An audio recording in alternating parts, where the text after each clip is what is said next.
and gentlemen, the candidates in their creative attire.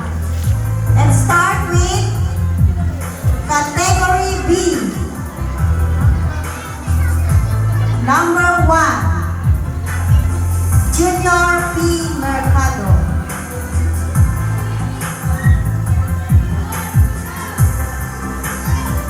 Eco-advocacy, gawin natin ang basura ay mahalaga. Ang mga ginamit ay trash bag, straw, stick glue, and paper plate.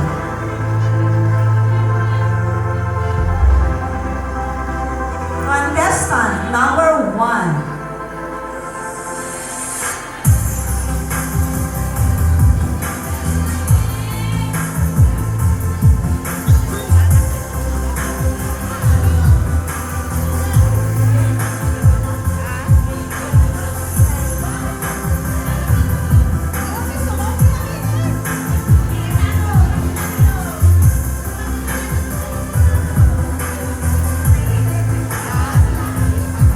Contestant number 1. Eco-advocacy, proper waste management is simply the segregation of biodegradable from non-biodegradable and the recyclable waste. Having this management is beneficial because biodegradable, such as the food waste, can be used as a fertilizer. Non-biodegradable can be turned into something recyclables, such as plastics that turns into bags, bottles turns into organizers, and trash bags like this what I am wearing. It turns into a dress. With that, my environmental advocacy and as an advocate of proper waste management, let's start teach ourselves to be responsible on our waste, because if not, we people will suffer because of what we have done to our mother nature.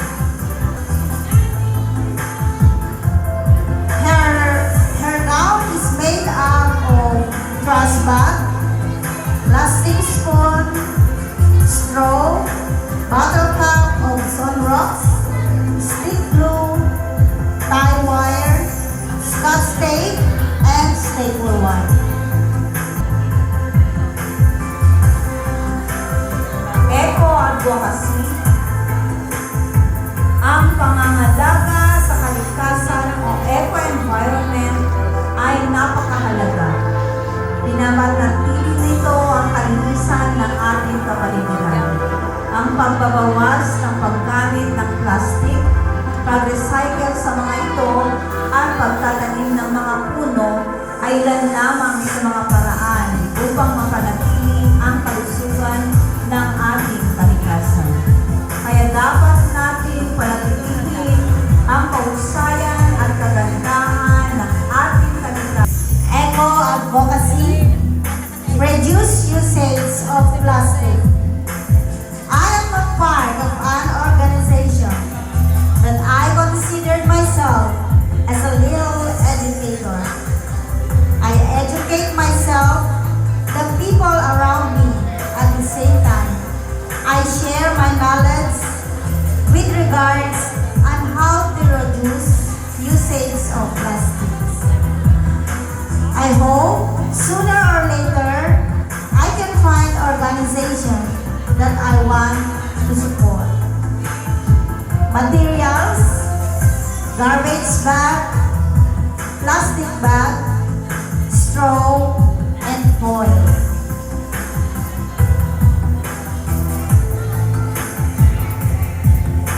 Section. Category B under Cow Patrol. Eco-advocacy, para sa akin, kailangang malaman natin ang mga pangyayari sa kapaligiran, lalo na nakakasira. Dito, magpakita kung paano maging kaaya-aya sa pamamagitan ng 4 Rs. Reuse, reduce, recycle, repeat.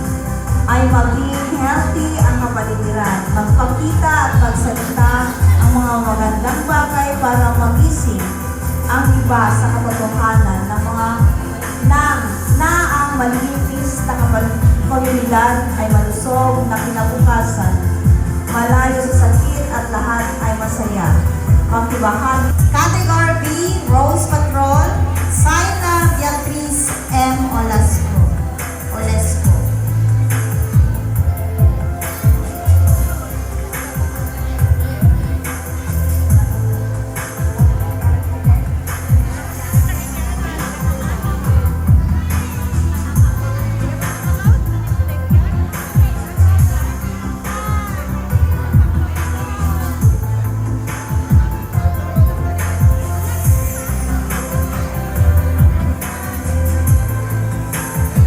Tisuot na ako gawa adi nagkataman wood planner now.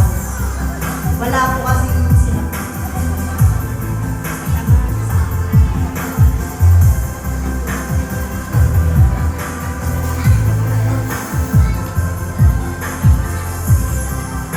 Recycling things is important in our life.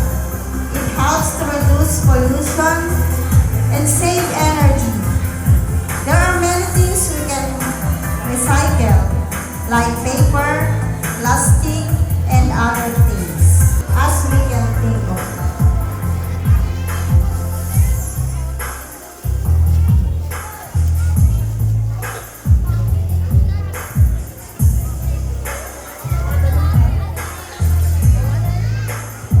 Contestant number 4.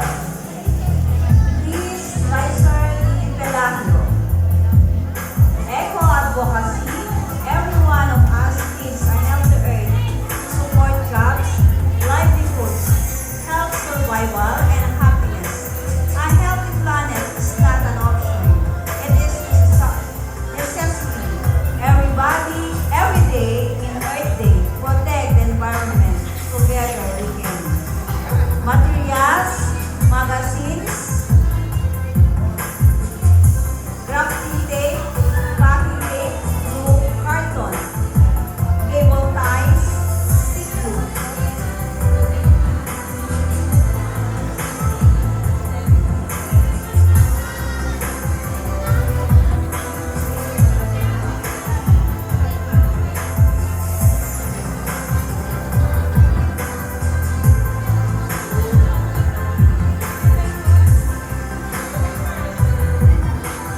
Contestant Eco-advocacy.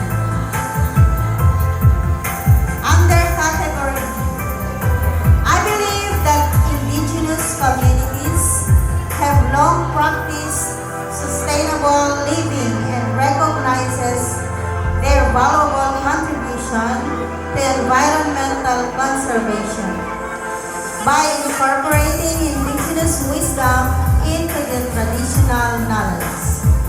Materials, thread, stick glue, dextrose wire, dextrose cap, plastic bottle, and can.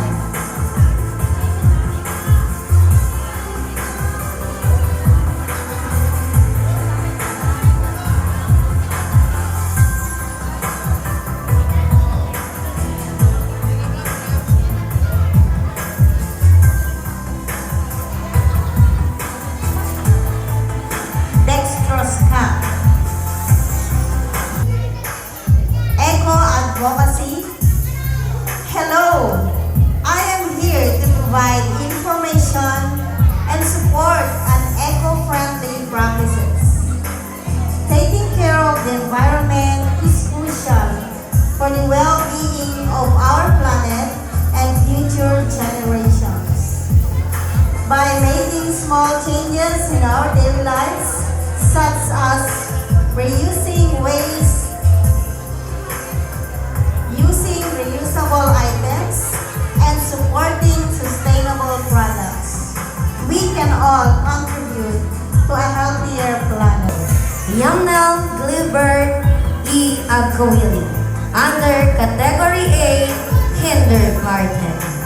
Her eco-advocacy is, as a young child, I believe that environmental advocacies such as refusing, recycling, and choosing alternatives is a critical aspect of our responsible towards the earth. Environmental problems like air, water, and land pollution are increasing in recent years, so we must need an action to address them. By simply starting in ourselves, knowing how to reuse, recycle, and choosing alternative ways or things in our daily life. This action may look like small, but have a big part of this change and help our Mother Earth become more cleaner and greener. And being green is more than just buying eco. Aaron J. Awayan, under Category A, Grade 1. Her is eco-advocacy, ugaliin ang tamang pamamaraan ng pagtatapon ng basura ayon sa maaari pa nitong silbi sa kalikasan, gaya ng pagre-recycle. Yung ibang basura pwedeng maging pataba sa mga halaman at gulay. Ilagay din sa tamang tahunan na maaaring makasama sa kalusugan. Material use, plastic straw, plastic cups, plastic spoon, and plastic fork.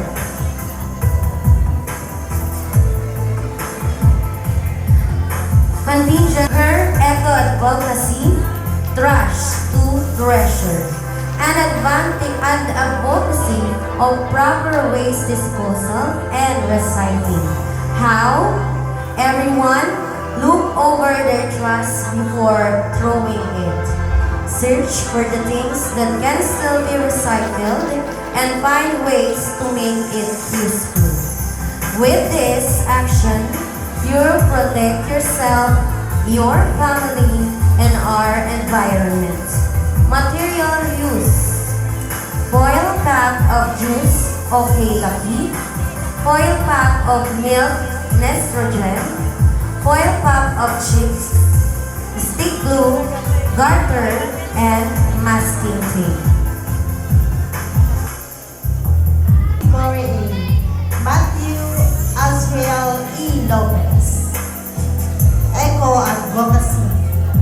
Magtanim ng mga punong kahoy.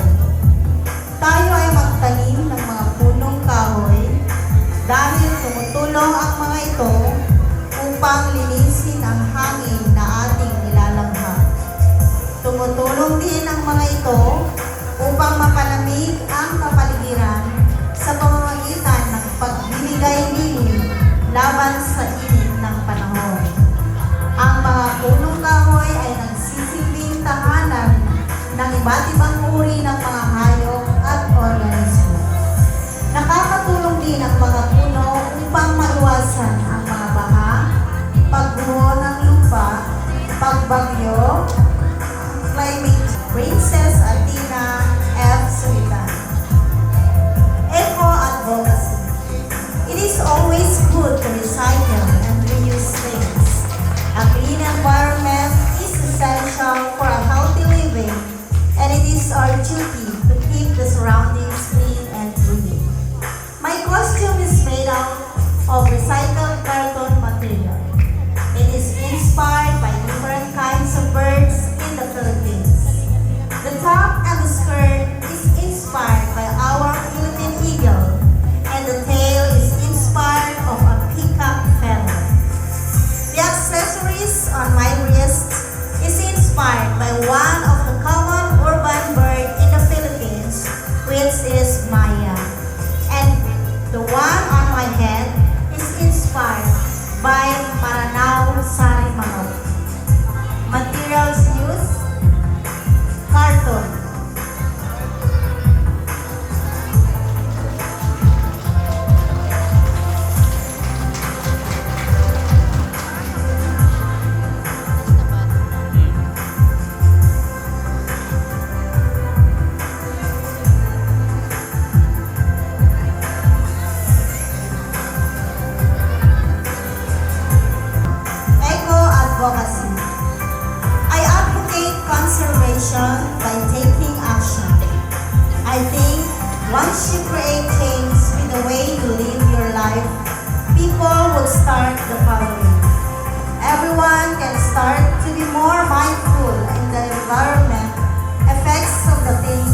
conscious.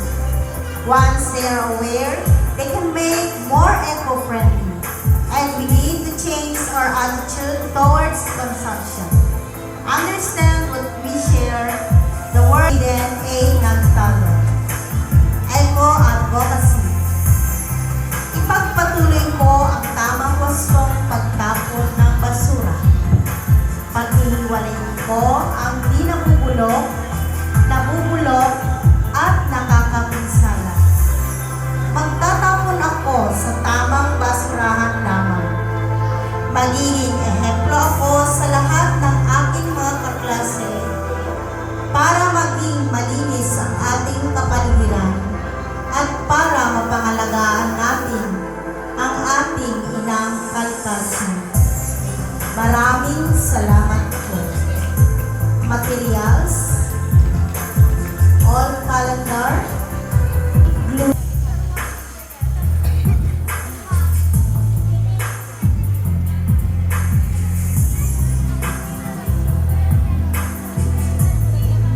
Ladies and gentlemen, the contestants in their creative attire and eco-advocacy.